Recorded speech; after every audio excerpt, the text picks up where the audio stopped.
मेले के entry gate पे इतनी भीड़ देख के मेरे होश ही उड़ गए। लगा जैसे नवरात्रि का मेला नहीं, फ्री का वाईफाई बट रहा हो। यहाँ लोग कतारों में खड़े होकर अपनी बारी का इंतजार कर रहे थे। मेले के गेट को पार किया तो देखा कि मेरा एक फैन मुझे देख के हाथ हिला रहा था, लेकिन मैं उसे इग्नोर करता हुआ मेले के अंदर जा पहुंचा, जहाँ गेट पे ही एक बड़ा सा गोल चक्कर देख के मुझे चक्कर आने लगा। मैं वहां से भागा कि ये मेरे ऊपर न गिर जाए। एक चचा बच्चों को बेवकूफ बनाने के लिए बुढ़िया के बाल बना रहे थे और अपने मुंह का वायरस झिल्ली में पैक करने के बाद से बुढ़िया के बाल पैक कर रहे थे। आगे पीछे घूमने वाले एक यंत्र पे एक कपल को देख के मुझे मेरी औकात का पता चला। उनकी ये हंसी मेरे को जिंदा जलाने के लिए काफी थी। तभी मेरी नजर झुमके पे पड़ी। मैंने सोचा एक तो ले ही लेता हूँ, लेकिन तभी मुझे याद आया कि मेरी गर्लफ्रेंड तो मेरे को लात मार के जा चुकी है। तो दोस्तों वीडियो में अंत तक बने रहो। अच्छा लगे तो लाइक ठोको, और अच्छा लगे तो सब्सक्राइब ठोको, और अच्छा लगे तो अपना कमेंट भी ठोक दो। अभी मैंने देखा कि कुर्सियां खाली पड़ी थी,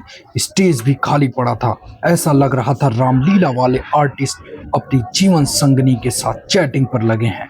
मेले में इतनी भीड़ को देखते हुए बहुत सारे विभाग बनाए गए थे, जहाँ पे एक विभाग डॉक्टर का भी था। इधर पाइनएप्पल वाले की दुकान फुल स्पीड से चल रही थी और उधर बच्चे झूले झूल कर मजे ले रहे थे। तभी मेरी नजर एक भुट्टे वाले पे पड़ी, लेकिन उसके भुट्टे कोई नहीं ले रहा था। तभी मेरे को उस पे दया आ गई, लेकिन वो मुझे मारने की फिराक में अपनी बॉडी दिखाने लगा। जैसे ही वहां से मैं आगे निकला, मेरा एक फैन मुझे देखकर हाय बोल रहा था। उसके मुंह पे इग्नोरेंस का थप्पड़ मारते हुए आगे बढ़ा, जहाँ पे लोगों को भरमाने का काम चल रहा था। तभी मेरी नजर गुटके की दुकान पे पड़ी, जहाँ पे खुलेआम पान मसाले के नाम पे गुटके का प्रचार किया जा रहा था। मैंने एक स्टाफ को देखा जो अपने कस्टमर को जबरदस्ती गुटखा खिलाने का आदी बना रही थी। जोश जोश में मैंने मेले का जोश बढ़ाने वाला कोक पिया और मुझे नशा होने लगा और अचानक रात हो गई। मुझे कुछ समझ में नहीं आ रहा था मैं कहाँ पे हूँ। तभी मैंने एक जगमगाता हुआ उड़न तस्तरी देखा, जहाँ लोगों को मौत का खेल खिलाया जा रहा था। बचे तो बचे, नहीं तो यमराज से मिले। बच्चों के लिए भी सस्ते नशे वाले झूले लगाए गए थे। तभी मैं लाल किला को देख रहा था कि अचानक मेरे पीछे से एक आवाज आई और मैं अचानक डर गया। मैंने एक बड़ी सी नाव को आसमान की सैर पे जाते हुए देखा, लेकिन अगले ही पल उस पे से चिल्लाने की आवाजें आने लगी। मेले में सरेआम बंदूकों की तस्करी हो रही थी। ऐसा लग रहा था मेले में अचानक हमला होने वाला है, लेकिन तभी मुझे पता चला ये तो गुब्बारे फोड़ने वाली बंदूक है। एक बड़ा सा अजगर अपनी पीठ पे बहुत सारे बंदूकों को किडनैप करके गोल गोल घुमाए जा रहा था। तभी मुझे आसमान में एक एलियन शिप दिखाई दिया जो हवा में घूम रहा था। मैं वहां से जल्दी से भागा, कोई हमला ना कर दे, लेकिन सामने एक बड़े से झूले देख के मेरी फट के हाथ में आ गई। बच्चों से जबरदस्ती घोड़ों की रेस करवाई जा रही थी। ऐसा लग रहा था माँ पापा को कोई बच्चों की फिक्र नहीं है। एक बड़ा सा हथौड़ा आसमान में 360 डिग्री चक्कर लगा रहा था। ऐसा लग रहा था जैसे वो किसी कील को बार बार ठोके जा रहा है, लेकिन मुझे समझ नहीं आया कि उसके अंदर से चिल्लाने की आवाजें क्यों आ रही थी और मुझे डर लगने लगा।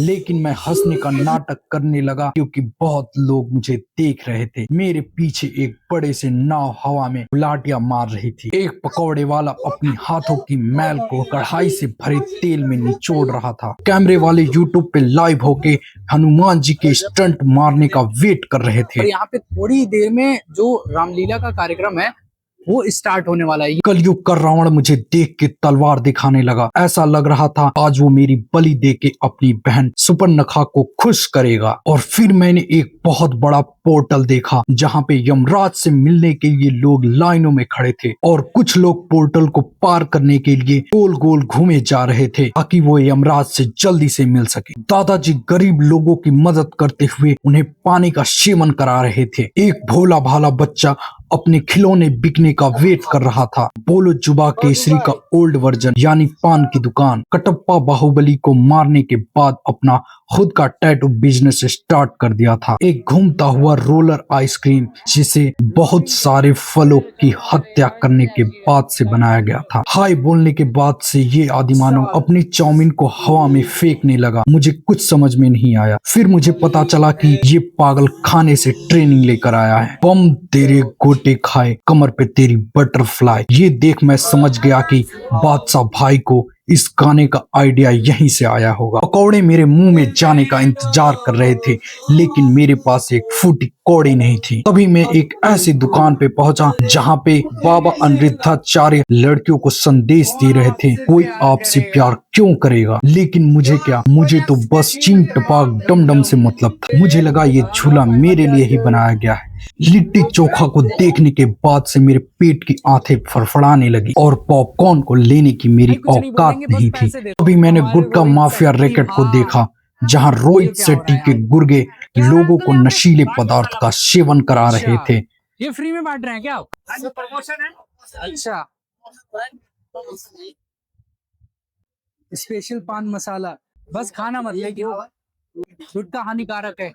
2 घंटे लगातार चलने के बाद भी ये मेला खत्म होने का नाम ही नहीं ले रहा था। तभी मैंने देखा गुटखे को फ्री में पाने के लिए लोग तीरंदाजी कर रहे थे। कैंसर को पहले पकड़वाने के लिए लोगों में होड़ मची थी। किसी को घंटा फर्क नहीं पड़ेगा अगर तुम गुटखा शराब पीकर मर गए। अभी मैंने एक मजबूर बाप को देखा जो अपने बच्चों के लिए दूसरों के सामने हाथ जोड़ रहा था। उसकी ये दरिद्रता मेरे से देखी नहीं गई और मैं आगे बढ़ गया। आगे जाने के बाद से मैंने देखा कि यहाँ पे सबसे ज्यादा परलोक जाने के साधन मौजूद थे। लोग तेजी से परलोक जाने के लिए गोल गोल गोल गोल घूमे जा रहे थे। यमराज से बच के कुछ लोग वापस लैंडिंग कर रहे थे। उन्हें दुख इस बात का था कि यमराज ने उन्हें दर्शन नहीं दिया। फाइनली मुझे खुद के लिए एक झूला मिल गया, जिसे मैं देखकर खुशी से पागल हो उठा और दौड़ के वहां पे गया। लेकिन झूले वाले से 2 चाटे खाकर वापस आ गया।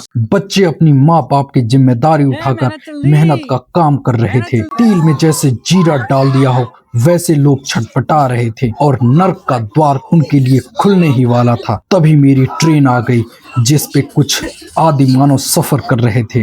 2 बड़ा सा कढ़ाई हवा में घड़ी के पेंडुलम के जैसे घूम रहा था और बिना पानी की नाव से चिल्लाने की आवाजें आ रही थी। रावण ने जटायु जी की पंख काट दिया और सीता जी को अपहरण करके लंका ले गया। राम जी जटायु से मिले और जटायु जी ने उनको सारी बातें बताई। फिर हनुमान जी की रॉयल एंट्री हुई। एक आटे की बोरी में फंसा आदिमानव बाहर निकलने की कोशिश कर रहा था, लेकिन उसकी मदद कोई पापी नहीं कर रहा था, यहाँ तक कि मैं भी। एक बच्चा अपने बाप को फ्री का गुटखा दिलाने के लिए बेटे का फर्ज निभा रहा था। फाइनली इस पाताल लोक से बाहर निकलने के बाद मुझे थोड़ा सा सुकून का अनुभव प्राप्त हुआ। अगर वीडियो अच्छी लगी तो नीचे दिख रहे लाइक सब्सक्राइब के बटन पर थप्पड़ मार दो और जो भी गाली वाली या अच्छी बातें बोलनी है वो कमेंट में जाके बक दो। धन्यवाद, मिलते हैं अगली वीडियो में।